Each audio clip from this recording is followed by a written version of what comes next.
Good evening, friends. I'm Dr. Venkatesh, urology faculty and team lead, RRM Next and Doc Tutorials. So today, with immense proud and happiness, I would like to welcome Dr. Manali Jain to our forum.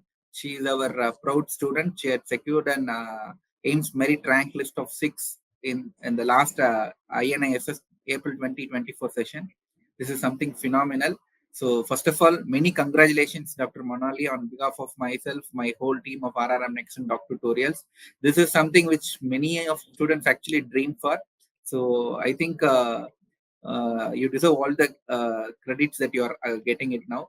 So first of all, many congratulations from our end. So please Thank introduce yourself, Dr. Manali, to all of us, and then you can share your journey towards how the preparation went on and like it. So just introduce yourself, Doctor. Where are you from, and so where did you do your UG and post graduation? That will be good. thank you, sir. So Yes, I'm sir. Manali Jain. I'm from Mumbai. I have done my undergrad from Lokmanya Tilak Municipal Medical College, Sion Hospital, and I've done my post graduation from Government Medical College, Nagpur. I'm currently working as a senior resident at Sion Hospital. That's good. When did you finish your post graduation? When did you finish your MS? Sir, MS 2023, sir. 2023. Okay, that's good. So, so one intriguing question, like what made you focus on to take up a super specialty of urology? Because many feel like it's a subspecialty, super specialty which is being dominated by men all along, but that is not the case. Already there's a very well established urogynecology subspecialty, and there are already well established doyens of female urology already there, but it is quite good. Like, what made you think about to think about that urology should be my super specialty to go for? So this will help many female aspirants like you. Like most of the I tend to see a lot of students asking me, sir, I'm quite interested in urology, but what is the uniqueness of me being a female? How can I go about in this field? That's what they many used to ask about. So you can just share your experience, Dr. Manali. That will be better for the students. Sir, so starting with, I had my clinical postings in urology at GMC Nagpur, and I really liked how quickly the turnover was there, and how quickly the patient were happy with the satisfaction they used to get, and looking at how females' symptoms are neglected by the common general surgeons and gynecologists. It's not taken into consideration, and not a lot of these surgeons are well aware of how to manage it. So I felt like it will be great for these female patients to come to me and be more approachable to such things, especially like stress urinary incontinence and other things, sir. So yeah, I was like, I want to do urology, and also, sir, it's like a broad spectrum. So like things range from renal oncology to transplants, and it's a very versatile branch. So I felt like I want to do urology. Gives me a better outlook over Yeah, things. you are right to the point, Dr. Manali. That's very true because see, as you say, still it's a painful truth. The female urology, the neglected is still a neglected part. So partly because like many of the female patients, they tend to have a lot of stress incontinence. They tend to have a lot of wall prolapse or vaginal prolapse. So a lot of other things like urinary incontinence, which is unique to females, they tend to have. But even if you are ready to treat the patients, they don't open up well to us. So in that case, like if they always feel to have to consult a female urologist, so that will be a better option who is expertised in all this stuff. So that's quite good. So I think you are very sensible enough, and it really will makes a lot of difference. I had seen my own colleagues and my own seniors who are actually doing extremely well in female urology and urogynecology. So that will be very good. As you always said, like urology is one field where you see happy patients going home the next day once they get admitted and operated. You remove the stone, the patient is pain free, he goes home next day. So you see many happy faces in urology ward. That's what I would. Yes, That's one sir. uniqueness in compared to most of the other surgical super specialties. So you see happy doctors and happy patients on either end. So that's good. I think that has actually motivated you. That's really good, ma. So now you tell me, like, so how did the journey to prepare for NESS begin? Since you're decided on urology, So what made you to think about ENSS urology? Because one more common question, see, my question will be like most of the, like from a general student's point of view, because rather than me telling the answers multiple times, it will be better if someone, people like students like you had actually achieved it. If you speak from your own experience, that adds more value to them. So many times the question asks this, okay, I decided upon taking up urology. Now I have two options. One is to prepare for NEET SS, where where the pattern is completely different. You have to rely only on your general surgery subjects, daily and now and Sebastian. And on the other hand, there is ENSS urology, where the institutes of national importance is present, like AIMS, PJ, and PJ Chandigarh and JIPMER, where the seats are very limited. You have to focus on core urology, where you have to read Campbell-based texts and things upon. So, is it really worth it? That's a common question every now and then I get ask students, uh, get questions from students. So you can tell. I think you would have also gone through the same stuff. That Yes. what made you to rethink your strategy, and what made the drive to go about it? Because many times it is the self belief which actually drives a student towards the success. Most of the time they fail just because they don't even attempt it. That's what I used to tell all my students. I think when we were speaking, you said that we had already met once in Chennai class, right? Last year, Yes, sir. offline classes. You can just share your thoughts on it, Manali. Yes, sir. So starting with my journey, I had targeted NEET SS 2023. But meanwhile, I had given a lot of exams. Like I had given my MRCS Part A, then keeping the MS exam as secondary exam. I'd given MS exam, and then I was focusing on NEET SS 2023. But I think I was not adequately prepared for it. So when I gave my paper, I knew that I am not going to do well in this paper. And the coming session of INISS, I think the October one, I was not here, so I'd gone to I had gone to my sister's place, so I didn't get time to study for that as well. So then I had decided now that I have to focus on the April session 2024. So I started preparing for it by the end of January, and in the month of December, I had come to Chennai to attend the TND session, which was really helpful, sir. Like it gave me an outlook of what things I knew and what things I didn't know, and what to focus on and what not to focus on. So, and I spoke to you as well, sir, that what should be my strategy and how should I study.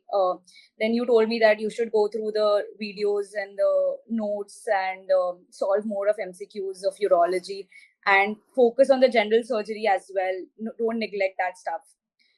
So I started preparing by January, Feb, and then I was like, I have to crack this session. So I had devised my own strategy where I decided that I have to do at least 3 readings. So the first reading was my antegrade approach, where I saw the videos, I read the So content. sorry to interrupt. Just tell on the resources you had, ma. Like, what did you do? What were the videos you were watching? What were the contents you had in hand? And then that would be better. So students will understand much better. Sir, I took the I took your notes, urology notes of doc tutorials, and I solved the MCQs also of doc tutorials. At Okay. least once I solved the entire tutorials, and then I gave grand test of doc tutorial urology as well. I kept a follow up of all the grand tests that were going on. Good. That's good. So were the lectures helpful? Were they helpful for you to understand the concepts of urology? So just throw some light on that as well. Yes, sir. So, urology as a specialty, sir, I didn't know much of it. So, definitely the lectures were of great help, because to understand the concepts, it's very difficult to understand it on your own. Unless you have somebody to help you, guide you, you cannot understand those concepts. So, it was really helpful to watch those videos. Yeah, that's true. That's a difficulty which I had faced when I was reading the textbooks when I was preparing for my urology. Those days, like we used to prepare only from Campbell. There is nobody to guide us. So this common uro-oncology stuff we can always get through. We can understand through reading books. But the real trick happens when you read about that neuro-urology, this Yes, sir. urogynecology and Neurourology. female urology. So Definitely. I didn't even know what this PDET was. What is the P? Qmax and all those stuff. So I did get questions from that when I applied for PGI. Those days, you have to appear for every institute separate exams you have to give. It's like you have to travel for about a couple of months all across India to give different institute exams. So now one good thing is they have brought it under one frame that actually made uh, life of students much simpler actually.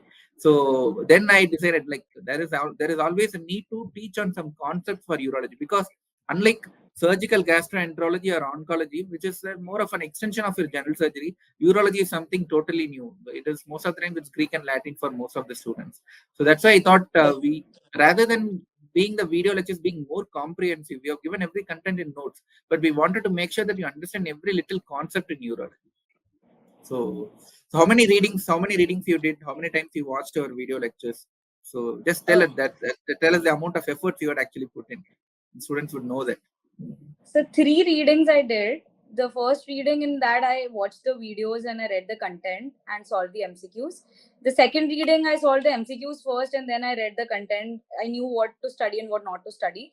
And then the third reading was just the important bookmarked MCQs and the content. Oh, that's actually phenomenal. I think if I remember right, you started in the month of January. See, the exam Yes. happened in the month of April, so you hardly had 3 months in between. So, Yes, sir. that's again the problem. Now, the problem of plenty is happening around, because every content is there in your iPad or phone. It's always there. The lecture is always ready to see. The problem is like we don't stipulate certain time to and dedicate adequate time to prepare it. So whenever you feel like okay, we can, it's always there, we can see it next time. So that next time never happened. So that means you had shown tremendous discipline in your preparation. So just tell us like how many hours you used to read a day, or how was your last 3 months happened. That Sir, means so because I myself know, because I have taken most of the lectures, but still listening them again for about 3 times is quite very difficult, right? So that is something phenomenal. What you have done is like, yeah. Tell me, doctor. Sir, so January, February, I was still working. So with that, I used to study at least for 6 to 8 hours in a day. I used to dedicate my time.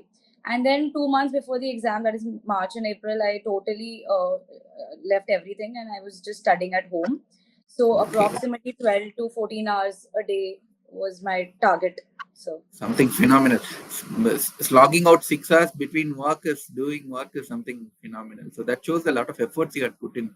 So that's why you have landed up in such a good position, Dr. Manali. Congrats. So one more question I would like to ask. So many questions student ask, sir, this ENESS is only for guys who are prepared from but studied from AIMS or PGI. But I think you are neither from AIMS or PGI, right? no, So sir. so that means that's your real motivating factor. So that means like you have never been in any of these interviews, but you are still able to crack the exam and you are able to get good marks in interviews as well.